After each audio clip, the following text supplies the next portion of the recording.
Ben, where are you? Right, I'm at the green. Where do you want me to go now? Right, from there you've got to turn right. Right?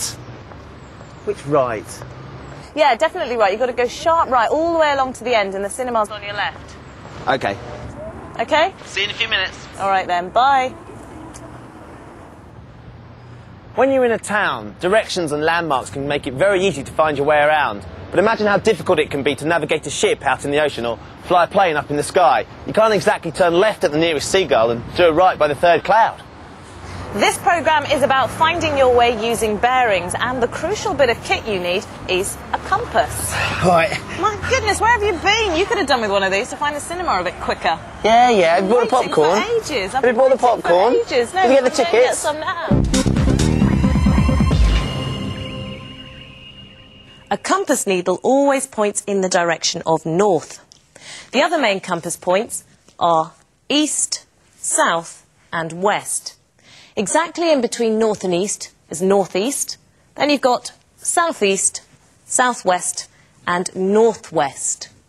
Each describes a different direction or bearing.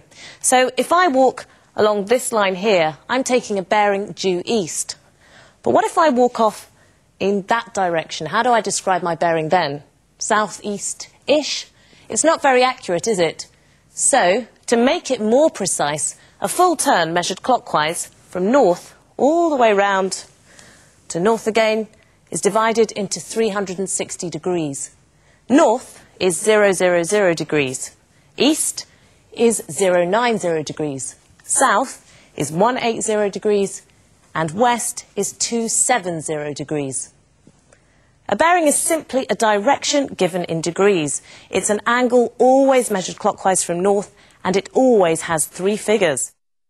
So the direction I'm walking in now has a bearing of 120 degrees.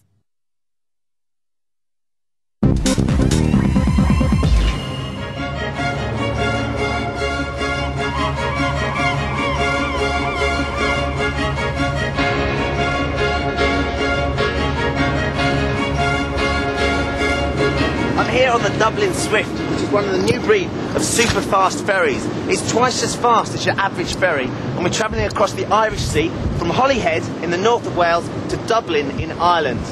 Now for us to travel across this stretch of water, which is very busy, safely, is really quite difficult. It is really important that we go in the right direction, which might seem like a really stupid thing to say, but when there's no landmarks to speak of, it can be pretty tricky. So therefore it's very important for us to be on the correct bearing.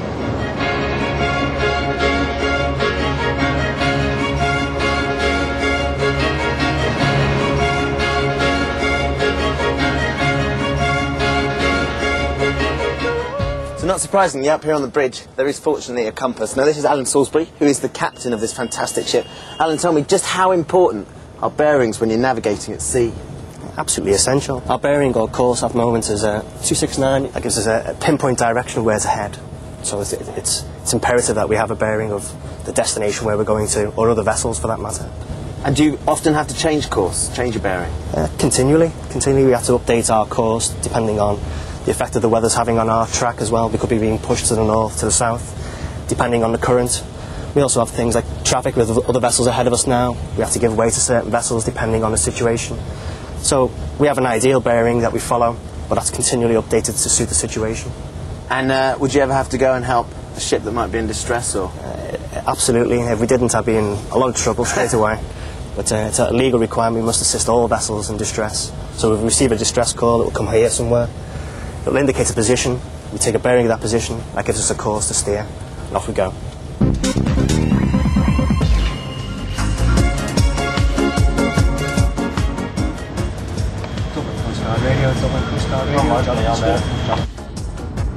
Jonathan Swift, good morning again, sir. You have 12 knots of speed, Western 14, direction 038. Now, it's only when you see the professionals at work that you realise just how important bearings are when you're navigating at sea. But they're going to be important to you as well, because your maths exam will have a question which will ask you to measure and draw the bearing between 2 points. So, this is the Maths for Real guide to exam success. Remember that a bearing is simply the direction travelled between 2 points giving us an angle measured in degrees. Now, our start point is Holyhead, our end point is Dublin. And we're going to ignore the fact that usual shipping restrictions mean that we have to stay in certain shipping lanes, and we're going to look for a direct bearing from Holyhead to Dublin on here. Now, there's 3 really, really simple steps to follow. Step 1, draw a line from your start point to your end point, so that's Holyhead to Dublin. Like that. Lovely. Now, step 2. Put your pen at where you're starting from. From is the most important word here. So we're starting from Holyhead, so we need to put our pen here and draw a line directly northwards. Now, every map should show you which direction is north. Now, this little diagram here is telling me that north is going directly up these grid lines. So if I follow that as a reference point, put my ruler here on Holyhead, and draw a line up this grid line, that is north there.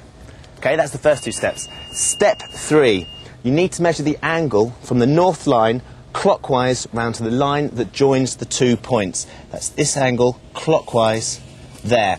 That is the angle we need to measure in order to get our bearing.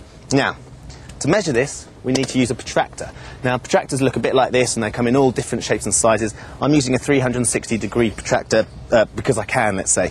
Now, what you have to do is place the centre of the protractor on your start point, where you're starting from, which is Holyhead. Get the 0-degree line, going straight up your north line. Look at the outside reading, measure clockwise round to the line that joins the 2 points, and this tells me that the bearing, Holyhead to Dublin, is 275 degrees. There you go. It's as straightforward as David Beckham's haircut. Smoke, you may do so outside on deck 5. Well, we've arrived in Dublin and the sun's shining, it's gorgeous. Now, remember, the bearing that I measured from Holyhead to Dublin was 275 degrees. The question is, what is the bearing to Holyhead from Dublin? See if you can work it out while I enjoy the sun.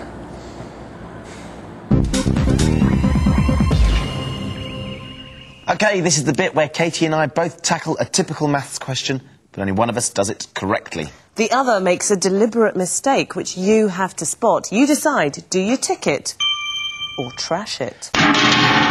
This week's problem is about someone going for a walk in the desert. They start at point A, a palm tree, and travel to point B, an oasis. To get to the port at point C, they have to change direction. Measure the bearing that they must walk on to get to C from B. A walker starts at point A, a palm tree, and travels to point B, an oasis. To get to the port at point C, she has to change direction. Measure the bearing she must walk on to get to C from B.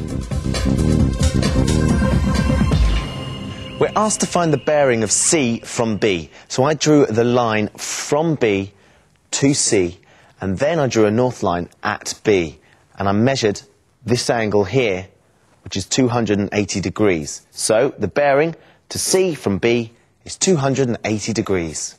I did the same. I drew the line from B to C and drew a north line at B. But I measured this angle, which is 80 degrees. So the bearing to C from B is 080 degrees. Which was right and which was wrong? Did you spot the deliberate mistake? Was Ben right with 280 degrees? Or was Katie right with 080 degrees? OK, I'll come clean. I was wrong. Instead of finding the clockwise angle, I found the anti-clockwise angle. It's a common mistake to make, so watch out when it comes to the exams. You always find the clockwise angle from the north line.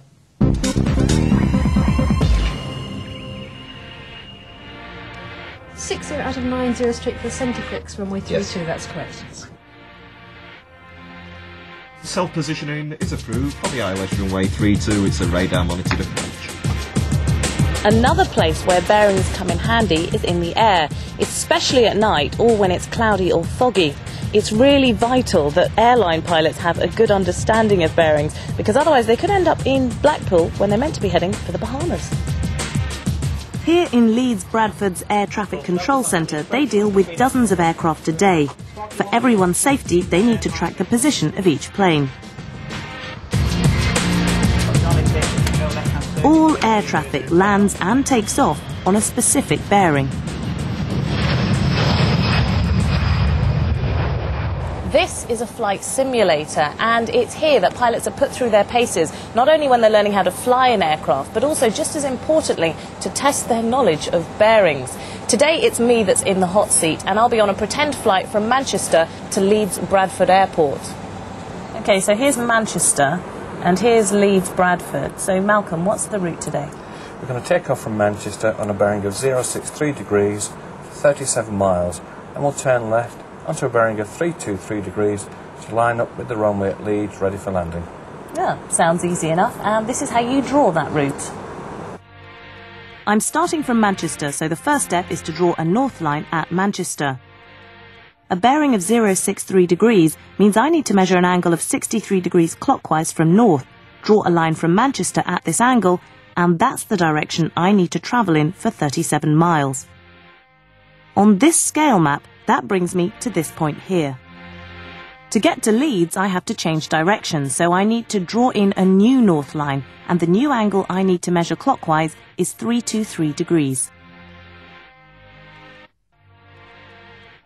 Draw a line in this direction, and in 18 miles I reach the runway at Leeds Bradford Airport. Now all I've got to do is master the controls. Fasten your seatbelts. This is going to be one exciting ride. So if I just power up now. Forward. Here we go. How fast are we going now?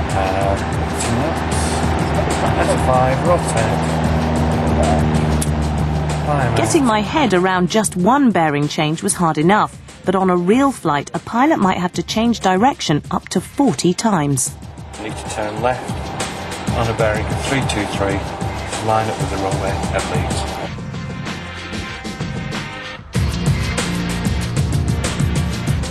So that's our compass reading there, isn't it? Yes. And we can see how we're changing there. So now it's coming up to 323 at the top. And we're ready for doing a landing here at Leeds. So you have control for the landing. Woohoo! If you look carefully as we come into land, you'll see that there's a 32 painted on the end of the runway. Those two figures are the first two figures of our three-figure bearing, which is 323, and it's there so that we know that we're coming in on the correct runway.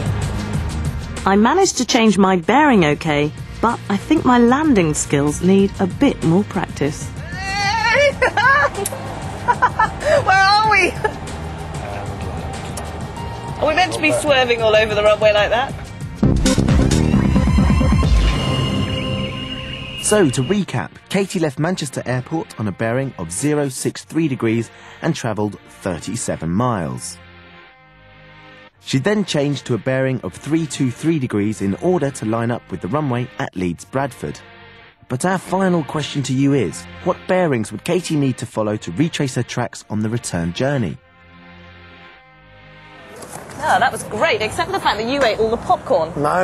You always do that, Let's go home. Right, it's this way. No, it's not. It's definitely this way. The green's that way, I can see it. Go down there and just do it. Right. Ben, it's this way. Katie, why does you always get your own way?